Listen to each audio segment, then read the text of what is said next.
And without representation and not a lot of expendable income to fight a lawsuit, the women worry this could bankrupt them.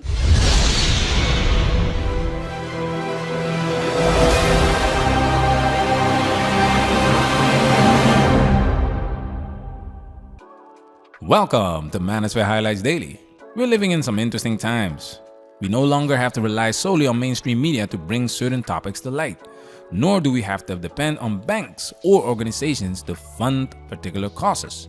We're closely following the lawsuit of Dr. Lucas Murrey, who is suing multiple women for defamation due to negative comments made in a Facebook dating group called Are We Dating the Same Guy? Dr. Lucas recently started a GoFundMe page, and we'd like to share it with you. Remember, listen to all, but follow none. We men ain't we? Yeah. We men ain't we? Yeah.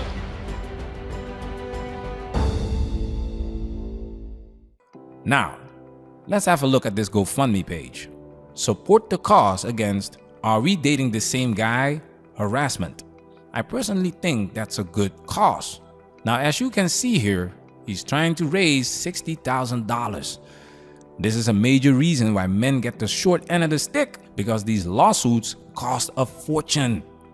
This is why the average man struggles to fight for his children, and on top of that, you're dealing with a biased court system.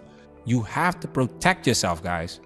That's why I want men to be aware of this case and buckle up, because the defendants also run into the financial machine. And without representation and not a lot of expendable income to fight a lawsuit, the women worry this could bankrupt them. At the end of the day, these kinds of suits don't just affect me and Vanessa and our co-defendants, and I feel that a lot of times women are still being silenced. I feel this case is going to be a game changer, especially if this guy wins and these women suffer the consequences. Now let's read. Janice, male voice please. Hi, my name is Dr. Stewart Lucas Murrey, plaintiff of case number 23STCV14890. For several months, key defendants stalked and spread misinformation about me in the Are We Dating the Same Guy Facebook group. Like millions of people who were posted about in these groups, I was restricted from defending myself. To explain, after matching with one woman on a dating app and giving her my phone number, I ultimately blocked her when I became suspicious of her pictures and lost interest in meeting her. Instead of going her separate way, she posted about me in a few of these Facebook groups, obsessively digging for information, bumping her own original post about me multiple times in a year, and later calling me a viral subject. To emphasize, I have never met this person in my life, and the first time I ever really saw her face was on TV when she took part in a press release about me.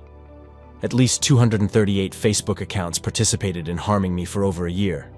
Some of their acts included posting my pictures without my permission, tracking my whereabouts, conspiring to harass me, fabricating entire stories, and sensationalizing their unremarkable interactions with me. As of now, I am suing 10 of them who stepped over the line. I will be going into these causes in detail. I am not their only victim. To give you a glimpse of how far these defendants go, please see below. Only viewable on tablets and smartphones. These defendants have been admonished for their acts against innocent people by others unrelated to this case. As you can see, this example reinforces our previous discussion from the video with the private investigator. It illustrates how women engage in gossip on these Facebook pages primarily for entertainment purposes, rather than adhering to the group's intended function. The moderators are expected to address and regulate this behavior, but we'll dive into that topic further later on. Dennis, continue. Citing freedom of speech, these women put their needs, insecurities, and amusement over the privacy and rights of others. However, when it comes to shining a light on these cyberbullies who type in the shadows, the sentiment changes. Calling herself anonymous defendant on their GoFundMe and depicting themselves with an image of women hiding their faces, the message is different. Privacy is important to these defendants. They value privacy for themselves, but do not see that as a right for others. It is truly disgusting. Wow! The hypocrisy! You can't make this stuff up. The hypocrisy on display here is truly staggering. It's mind-boggling to see how these individuals who hide behind anonymity and prioritize their own privacy completely ignore the privacy and rights of others. By calling themselves anonymous defendant and depicting themselves with images of hidden faces on their GoFundMe page, they are essentially sending a message that privacy is important to them. Yet, they fail to recognize that the same privacy should be respected and maintained for others. The foolishness! It's a blatant double standard that exposes the sheer hypocrisy of their actions. The cognitive dissonance strikes again. It's incredibly disappointing and frankly quite infuriating to witness such blatant disregard for basic principles of fairness and decency. Free speech relates to government prosecution. Whereas in other countries, you might get arrested for disagreeing with your government, the United States does not prosecute you for such speech.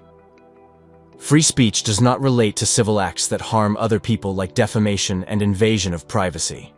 The government does not protect your unprivileged communication, and the courts will decide if you have harmed someone.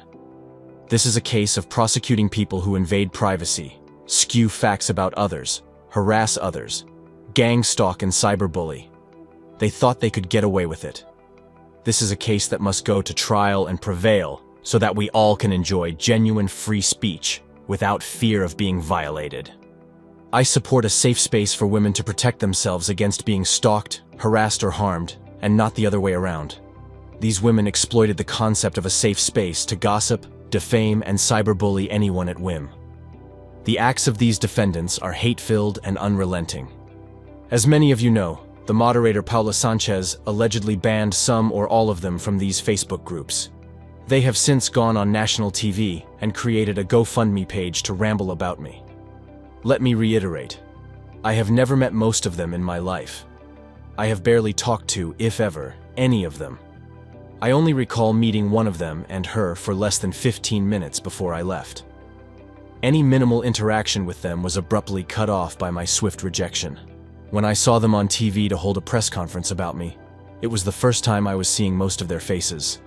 They are begging the nation for money. Many people have instead reached out to me to contribute to my cause.